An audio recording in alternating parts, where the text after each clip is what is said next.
तृतीय वर्ष के विद्यार्थियों, मैं आपकी हिंदी की प्रवक्ता श्रीमती सीमा, गवर्नमेंट कॉलेज बहादुरगढ़ से। विद्यार्थियों, आज हम पढ़ेंगे छायावादी काव्य। छायावाद हिंदी साहित्य के रोमांटिक उत्थान की वह काव्य धारा है जो लगभग 1918 से 1936 तक की प्रमुख युगवाणी रही। जयशंकर प्रसाद, सूर्यकांत त्रिपाठी निराला, सुमित्रा नंदन पंत, महादेवी वर्मा इस काव्य धारा के प्रतिनिधि कवि माने जाते हैं। छायावाद नामकरण का श्रेय मुकुटधर पांडे को जाता है। मुकुटधर पांडे ने श्री शारदा पत्रिका में एक निबंध प्रकाशित किया, जिस निबंध में उन्होंने छायावाद शब्द का प्रथम प्रयोग किया। कृति प्रेम, नारी प्रेम, मानवीकरण, सांस्कृतिक जागरण, कल्पना की प्रधानता आदि छायावादी काव्य की प्रमुख विशेषताएं हैं। छायावाद ने हिंदी में खड़ी बोली कविता को पूर्णतः प्रतिष्ठित कर दिया। इसके बाद ब्रजभाषा हिंदी काव्यधारा से बाहर हो गई। इसने हिंदी को नए शब्द, प्रतीक तथा प्रतिबिंब दिए। इसके प्रभाव से इस दौर की गद्य की भाषा भी समृद्ध हुई। इसे साहित्यिक खड़ी बोली का स्वर्णयुग कहा जाता है। छायावाद के नामकरण का श्रेय मुकुटधर पांडे को दिया जाता है। इन्होंने सर्वप्रथम 1920 ईस्वी में जबलपुर से प्रकाशित श्री शारदा पत्रिका में हिंदी में छायावाद नामक 4 निबंधों की एक लेखमाला प्रकाशित करवाई थी। मुकुटधर पांडे जी द्वारा रचित कविता कुररी के प्रति छायावाद की प्रथम कविता भी मानी जाती है।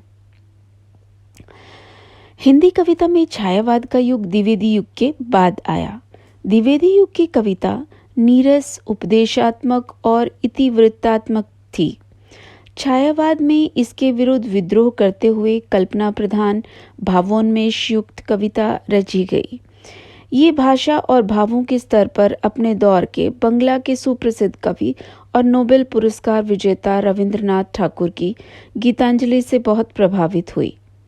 ये प्राचीन संस्कृत साहित्य, वेदों, उपनिषदों तथा कालिदास की रचनाओं और मध्यकालीन हिंदी साहित्य, भक्ति और श्रृंगार की कविताओं से भी प्रभावित हुई। इसमें बौद्ध दर्शन और सूफी दर्शन का भी प्रभाव लक्षित होता है।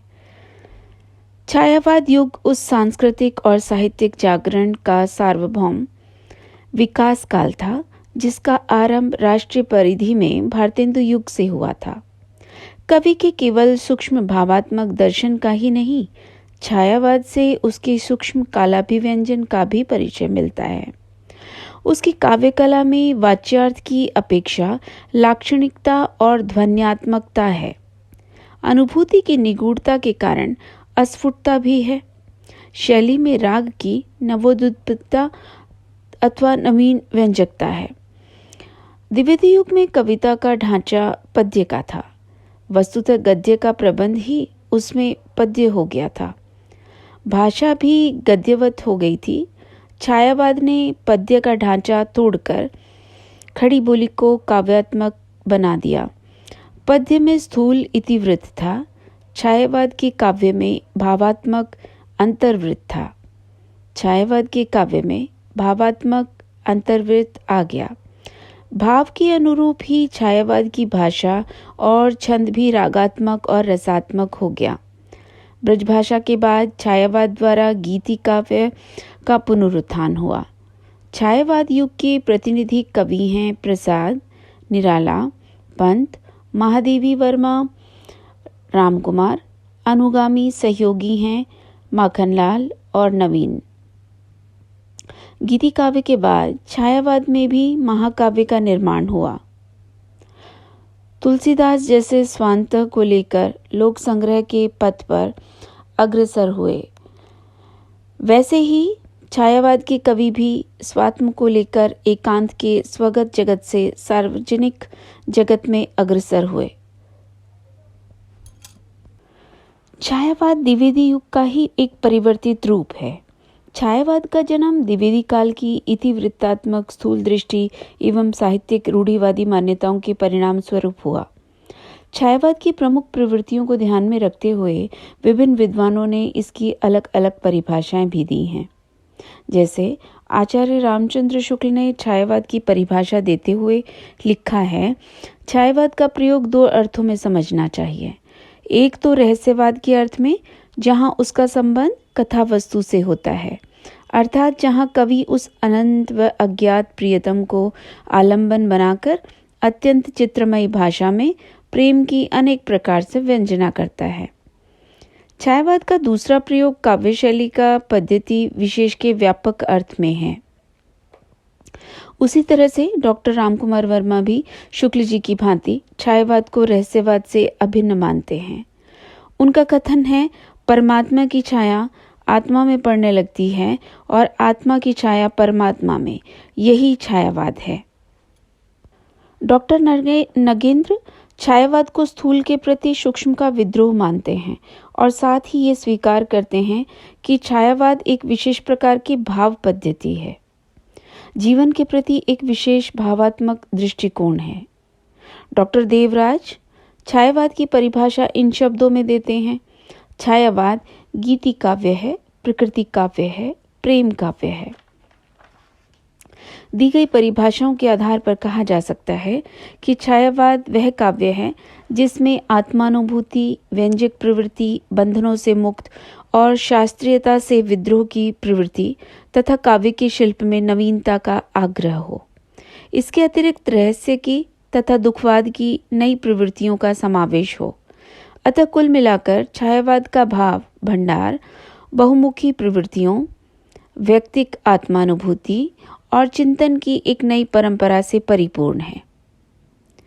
आइए जानते हैं छायावादी युग के प्रमुख कवि।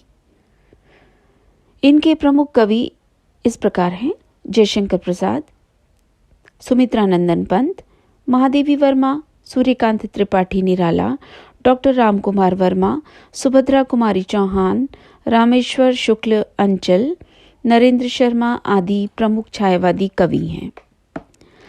आइए जानते हैं छायावादी काव्य की प्रवृत्तियां।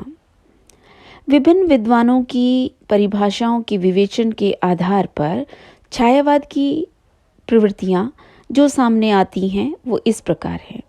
सबसे पहली विशेषता रहस्यात्मक भावना।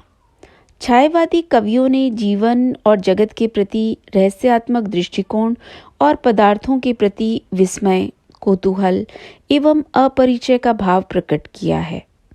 रहस्यात्मक एवं कौतूहल दृष्टि के कारण ही उन्हें रहस्यवादी कवि भी कहा गया है। छायावादी रहस्यात्मक भावना का एक उदाहरण देखिए। हे अनंत रमणीय कौन तुम, ये मैं कैसे कह सकता, कैसे हो, क्या हो, इसका तो भार विचार ना सह सकता। अगली विशेषता वेदना और करुणा। छायावादी काव्य की दुख और वेदना एक प्रमुख प्रवृत्ति है। महादेवी वर्मा के काव्य में वेदना का मार्मिक चित्रण हुआ है। निराला ने जीवन संघर्षों की पीड़ा को व्यक्त किया है। पंत भी अपनी वेदना व्यक्त करने में पीछे नहीं हैं। महादेवी तो अपने प्रियतम को पीड़ा एवं वेदना में ढूंढती दिखाई देती है। जैसे तुमको पीड़ा में ढूंढा, तुम में ढूंढूंगी पीड़ा। अगली विशेषता व्यक्तिकता। व्यक्तिकता से अभिप्राय व्यक्तिवाद की प्रधानता से है। छायावादी कवियों ने काव्य में अपने व्यक्तित्व का प्रदर्शन किया है। उन्होंने अपने व्यक्तिगत सुख दुख का खुलकर वर्णन किया है। प्रसाद के आंसू और पंत के उच्छ्वास में व्यक्तिवादी भावनाओं का सुंदर निरूपण हुआ है। महादेवी अपने आप को कहती हैं, मैं नीर भरी दुख की बदली।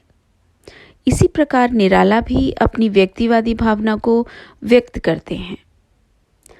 अगली विशेषता प्रकृति चित्रण। छायावादी कवियों का मन प्रकृति में खूब रमा है। इस काल के काव्य में प्रकृति पर चेतना का आरोप किया गया है। इसके लिए कवियों ने मानवीकरण अलंकार का प्रयोग किया। प्रसाद, पंत, निराला ने प्रकृति को नारी के रूप में चित्रित किया। ऐसा वर्णन निराला की जूही की कली में मिलता है। प्रकृति के आलंबन, उद्दीपन, मानवीकरण, दूती, रहस्यवादी आदि न जाने कितने कितने रूप इस काव्य में चित्रित हुए हैं। परंतु अपनी कविता छाया में छाया का चित्रण इस प्रकार से करता है। हाँ सखी आओ बाहें खोल हम, लगकर गले जुड़ा ले प्राण, फिर तुम तम में मैं प्रियतम में, हो जाएं द्रुत अंतर ध्यान। अगली विशेषता नारी सौंदर्य एवं प्रेम का चित्रण। इस काल के कवियों ने नारी सौंदर्य का चित्रण सूक्ष्म और अश्लीलता से रहित किया है।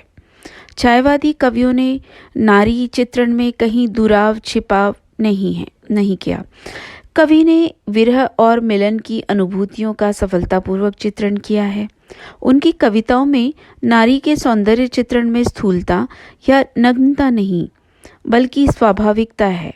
प्रसाद ने नारी के सौंदर्य का चित्रण करते हुए लिखा है, नील परिधान बीच सुकुमार, खुल रहा मृदुल खुला अंग, खिला जो बिजली का फूल, मेघ बन बीच गुलाबी रंग। अगली विशेषता मानवतावादी काव्य। सभी छायावादी कवियों ने मानवीय महत्ता के गीत गाए हैं।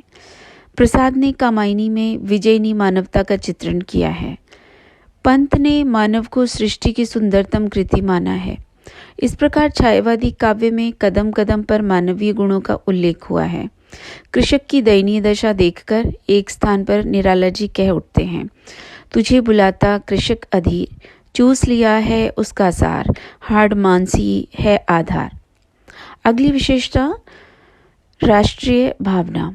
छायावादी कविता में राष्ट्रीय भावना और देश प्रेम का सुंदर वर्णन किया गया है। इन कविताओं में देश प्रेम की भावना के कई रूप हैं। प्राचीन के गौरव का स्मरण तथा देश की प्राकृतिक सौंदर्य के प्रति अनुराग की इस काव्य में सुंदर अभिव्यक्ति हुई है। प्रसाद जी की निम्नलिखित पंक्तियां देखिए, अरुण ये मधुमय देश हमारा, जहाँ पहुँच अनजान क्षितिज को मिलता एक सहारा। अगली विशेषता अभिव्यंजना शैली में क्रांति। छायावाद में जिस प्रकार द्विवेदी युगीन इतिवृत्तात्मक प्रवृत्ति के प्रति विद्रोह की भावना है, उसी प्रकार उसकी अभिव्यंजना शैली का भी बदला हुआ रूप दिखाई देता है। इन कवियों ने अपने भावों को प्रकट करने के लिए अभिधात्मक एवं वर्णन प्रधान शैली को न अपनाकर लाक्षणिक एवं प्रतीकात्मक शैली का प्रयोग किया। इस युग की अभिव्यंजना शैली के प्रमुख अंग इस प्रकार हैं: प्रतीकात्मक, चित्रात्मक भाषा, मुक्तक गीति शैली, भारतीय एवं पाश्चात्य अलंकारों का प्रयोग, कोमलकांत पदावली, परंपरागत छंदों का निषेध एवं मुक्त छंद विधान आदि। अतः सार रूप में कहा जा सकता है कि छायावाद भाव एवं कला की दृष्टि से अत्यंत समृद्ध काव्यधारा है।